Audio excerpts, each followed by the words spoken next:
ಅಮೃತ ಅವರೇ, ಅಮೃತ ಅವರೇ, ಎಲ್ಲಿ ಹೋದ್ರಿ ಇವರು? ಕೆಳಗೇನಾದ್ರೂ ಇರ್ಬೋದಾ?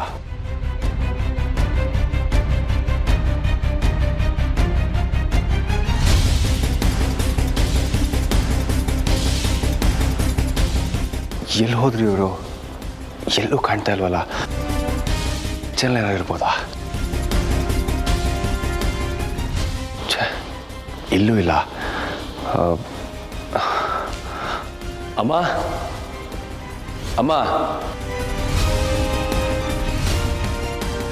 ಏನು ಅರ್ಜುನ್? ಅದು ಅರ್ಜುನ್, ಇದೇನಿದು? ಇಷ್ಟೊತ್ತಲ್ಲಿ ಓಡಾಡ್ತಿದ್ಯಾ? ಏನಾಯ್ತು? ಅಲ್ಲ ಅರ್ಜುನ್, ಊರಿಂದ ಸುಸ್ತಾಗಿ ಬಂದಿರ್ತೀರಾ, ಮಲ್ಕೊಳ್ಳೋದು ಬಿಟ್ಟು ಎದ್ದು ಓಡಾಡ್ತಿದ್ಯಾ? ಯಾಕೆ ನಿದ್ದೆ ಬರಲಿಲ್ವಾ? ಯಾಕೋ ಸ್ವಲ್ಪ ಗಾಬರಿಲಿದ್ಯಾ? ಅದು ಅಮ್ಮ, ಅಮೃತ ಅವರು ಎಲ್ಲೂ ಕಾಣ್ತಾ ಇಲ್ಲ. ನಿಮ್ಮ ರೂಮ್ಗೇನಾದರೂ ಬಂದ್ರಾ? ಇಲ್ವಲ್ಲ, ನನ್ನ ರೂಮ್ಗೇನು ಬಂದಿಲ್ಲ ಅವಳು. ಹೌದಾ? ಮತ್ತೆ ಎಲ್ಲಿಗೆ ಹೋದ್ರಿ ಇವರು? ಆಗಲೇ ನನ್ನ ಜೊತೆಲೇ ಇದ್ರು, ಇವಾಗ ನೋಡಿದ್ರೆ ಇಲ್ಲ. ಏನು, ಅಮೃತ ಮನೇಲಿಲ್ವಾ? ಅತ್ತೆ, ಇವರು ಕಾಣ್ತಾ ಇಲ್ಲ, ಎಲ್ಲೋ ಹೊರಗಡೆ ಹೋಗಿದ್ದಾರೆ. ಹೋ, ಇವರು ಆಗಲೇ ಎಲ್ರ ಮೇಲೂ ಕೂಗಾಡ್ಕೊಂಡು ಹೋದ್ರಲ್ಲ, ಎಲ್ರು ಎಲ್ಲಿ ಹೋಗಿದ್ದಾರೆ? ಈ ಮನೆ ಸೊಸೆ ಅರ್ಧ ರಾತ್ರಿ ಮನೆಯಿಂದ ಹೊರಗಡೆ ಹೋಗಿದ್ದಾಳೆ ಅಂದರೆ ಏನರ್ಥ?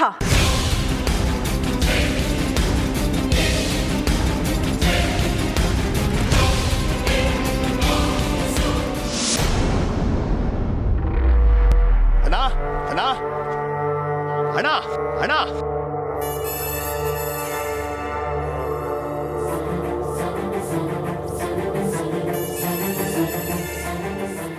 ಅಷ್ಟು ಬೇಗ ಈ ರುದ್ರನ್ ಹದ್ದನ್ನು ಕಣ್ಣು ತಪ್ಪಿಸಿ ಎಲ್ಲಿಗೆ ಹೋದೋ ಅಣ್ಣ? ಎಲ್ಲಿ ಎಲ್ಲಿ?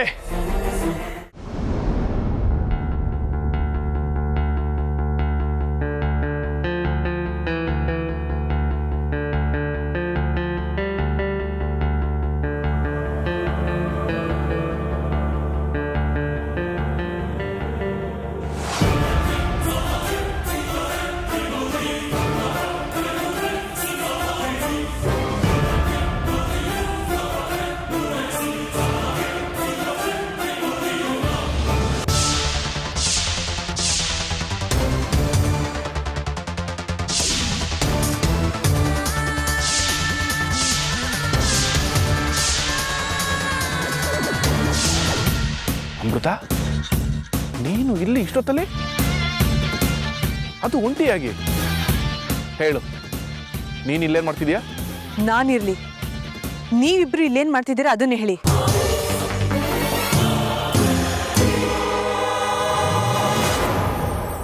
ನಮಗೆ ಎದುರು ಮಾತಾಡ್ತೀಯಲ್ಲ, ನೀನಿಲ್ಲಿ ಹೀಗೆ ಒಂಟಿಯಾಗಿ ಬಂದಿರೋದು ತಪ್ಪು.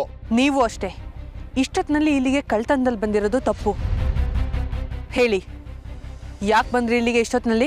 ಅಮೃತ, ನಾಲ್ಗೆ ಉದ್ದ ಆಗ್ತಿದೆ. ಇನ್ನೇನು ಮಾವ, ಮೊದಲೇ ನಾನು ಈ ಮನೆಗೆ ಬಂದಾಗಿಂದ ನನ್ನ ಕಾಲ್ಗುಣ ಸರಿ ಇಲ್ಲ, ಅದು ಇದು ಅಂತ ಅಜ್ಜಿ ನನ್ನ ಮೇಲೆ ಆರೋಪ ಮಾಡ್ತಾನೆ ಇದ್ದಾರೆ. ಅದಕ್ಕೆ ಸರಿಯಾಗಿ ಮನೇಲೂ ಅಂಥ ಘಟನೆಗಳು ನಡೀತಾನೆ ಇದೆ. ನಮ್ಮ ಮನೆಗೆ ಸರ್ಪದೋಷ ಇದೆ, ಹಾವುಗಳಿಗೂ ನಮ್ಮ ಮನೆಗೂ ಆಗ ಬರಲ್ಲ ಅಂತ ನಿಮಗೆ ಗೊತ್ತಿದೆ ತಾನೆ? ಅದು ನಾನು ಆಗಲೇ ಊರಿಂದ ಬರುವಾಗ ದಾರಿಯಲ್ಲಿ ನೀವಿಬ್ರು ತಕ್ಷಕವನದ ಕಡೆ ಬರೋದನ್ನ ನಾನು ನೋಡಿದೆ. ಆಗ್ಲಿಂದನೇ ನನಗೆ ತಳಮಳ. ಅಲ್ಲ, ನಮ್ಮ ವಂಶಕ್ಕೆ ಶಾಪವಾಗಿರೋ ಈ ತಕ್ಷಕವನಕ್ಕೆ ನೀವಿಬ್ರು ಯಾಕೆ ಬರಬೇಕಾಗಿತ್ತು? ನೋಡಿ ಮಾವ, ಇದರಿಂದ ಏನಾದರೂ ಆಗಬಾರ್ದಾದ್ರೆ ಕೆಟ್ಟ ಹೆಸರು ಬರೋದು ನನಗೆ ತಾನೆ. ಈಗೀಗಂತೂ ಅಜ್ಜಿಗೆ ನನ್ನ ಮುಖ ಕಂಡ್ರೇನೆ ಆಗಲ್ಲ. ನಾನು ಕೂತ್ರೆ ಅಪಶಕನ, ನಿಂತ್ರೆ ಅಪಶಕನ ಅಂತಾರೆ. ಅಂತಹದ್ರಲ್ಲಿ ನೀವಿಬ್ರು ಮಾಡಿರೋ ಕೆಲಸದಿಂದ ಏನಾದರೂ ಹೆಚ್ಚು ಕಡಿಮೆ ಆದರೆ ಆ ಅಪವಾದನ್ನು ನಾನೇ ಹೊರಬೇಕಲ್ವಾ? ಅದಕ್ಕೆ ನಿಮ್ಮಿಬ್ಬರನ್ನ ಹುಡುಕೊಂಡು ಇಲ್ಲಿವರೆಗೂ ಬರಬೇಕಾಯ್ತು. ಅದೆಲ್ಲ ಸರಿ ಅಮೃತ. ಆದರೂ ಅರ್ಧ ರಾತ್ರಿಲಿ ಒಬ್ಳೆ ಹೆಣ್ಮಗಳು ಇಂಥ ಜಾಗಕ್ಕೆ ಬರಬಾರ್ದು. ನೀನು ಮಾಡಿ ಸರಿಯಲ್ಲ. ಹಾಗಾದ್ರೆ ಇನ್ನೇನು ಮಾಡಬೇಕಾಗಿತ್ತು ಮಾವ, ಹೇಳಿ. ಮಾತು ಸಾಕು, ಆಗಿದ್ದು ಆಗೋಯ್ತು. ಆಗಲೇ ತುಂಬ ಹೊತ್ತಾಗಿದೆ. ಬನ್ನಿ ಎಲ್ಲರೂ ಮನೆಗೆ ಹೋಗೋಣ.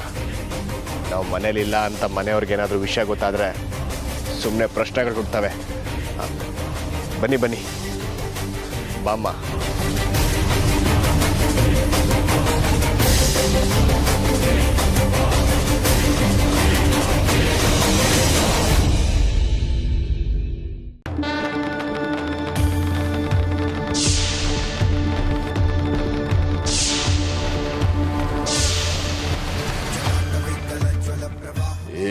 ಸನ್ಯಾಸಿ ಓ ಭೈರವ ಬಂದ್ಯಾ?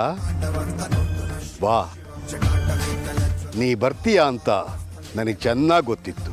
ಏ ಸನ್ಯಾಸಿ, ಸಾಕು ಮಾಡು ನಿನ್ನ ನಾಟಕನ. ನೀನೇನ್ ಮಾಡಿದ್ಯಾ ಅಂತ ನಿನ್ಗೆ ಅರಿವಿದ್ಯಾ? ನಾನೇನು ಮಾಡಿದೆ ಭೈರವ? ನನ್ನ ಮೇಲೆ ಯಾಕೆ ಇಷ್ಟೊಂದು ಕೋಪ? ಓಹೋ, ಹಾಗಾದ್ರೆ ನಡೆದಿದ್ದು ಒಂದು ನಿನಗೆ ಗೊತ್ತಿಲ್ವಾ? ಇಲ್ಲ ಭೈರವ, ನೀನಾಗಿ ಹೇಳಿದ್ರೆ ಗೊತ್ತಾಗತ್ತೆ. ನಿನ್ನ ನಾಟಕದ ಮಾತುಗಳಿಗೆ, 3 ಕಾಸಿನ ಪವಾಡಗಳಿಗೆ ಬೇರೆಯವ್ರು ಮರಳಾಗ್ಬೋದು. ಈ ಭೈರವ ಬೀಳಲ್ಲ. ಹೇಳು, ನಾಗಮಣಿ ಎಲ್ಲಿ? ನಾಗಮಣಿನ? ಅದಕ್ಕೂ ನನಗೂ ಯಾವ ಸಂಬಂಧವೂ ಇಲ್ಲ. ಸುಳ್ಳು, ಮತ್ತೆ ಸುಳ್ಳು ಹೇಳ್ತಿದ್ಯಾ? ಹೇಳು, ನಾಗಮಣಿ ಎಲ್ಲಿದೆ? ಅದು ನನ್ನ ಕೈ ತಪ್ಪು ಹೋಗೋದಕ್ಕೆ ನಿಂದೆ ಕೈವಾಡ ಇರಬಹುದು, ಆದರೆ ಅದನ್ನು ನಿನಗೆ ಹೇಳಲಿಕ್ಕೆ ಆ ಭಗವಂತ ನನಗೆ ಅವಕಾಶವನ್ನಾಗಲಿ ಆಣತಿಯನ್ನಾಗಲಿ ಎಂದೂ ಕೊಟ್ಟಿಲ್ಲ ಅನ್ನುವುದು ಅಷ್ಟೇ ಸತ್ಯ. ಅವನ ಅಪ್ಪಣೆ ಇಲ್ಲದೆ ನಾನು ಯಾರ ಬಳಿ ಏನನ್ನೂ ಹೇಳೋಕ್ಕಾಗಲ್ಲ. ಅಷ್ಟೇ ಅಲ್ಲ ಭೈರವ, ಇನ್ನೂ ಒಂದು ತಿಳ್ಕೋ. ನೀನು ಯಾವ ನಾಗಮಣಿಗೋಸ್ಕರ ಹಗಲಿರುಳು ಹೋರಾಡ್ತಾ ಇದ್ದೀಯೋ ಆ ನಾಗಮಣಿ ಯಾವ ಕಾಲಕ್ಕೂ ನಿನಗೆ ದಕ್ಕಲ್ಲ. ಓಹೋ, ಇಷ್ಟು ದುರಾಂಕಾರವೇ? ನೋಡ್ತಿರೋ, ಇನ್ನು ನಾನು ಏನ್ ಮಾಡ್ತೀನಿ ಅಂತ ನೋಡ್ತಿರೋ. ಜೈ ಮಹಾಕಾಲ. ನಿಮಗೆ ನಾಚಿಕೆ ಆಗಲ್ವಾ? ಏನೋ ನಾಚಿಕೆನಾ? ಅದು ನಿಮ್ಮ ಮುಂದೆನಾ ರೀ? ನಾನು ನಿಂತಿರೋದು ಅಗ್ನಿ ಸಾಕ್ಷಿಯಾಗಿ ತಾಳಿ ಕಟ್ಟಿರೋ ನನ್ನ ಹೆಂಡತಿ ಮುಂದೆ ರೀ.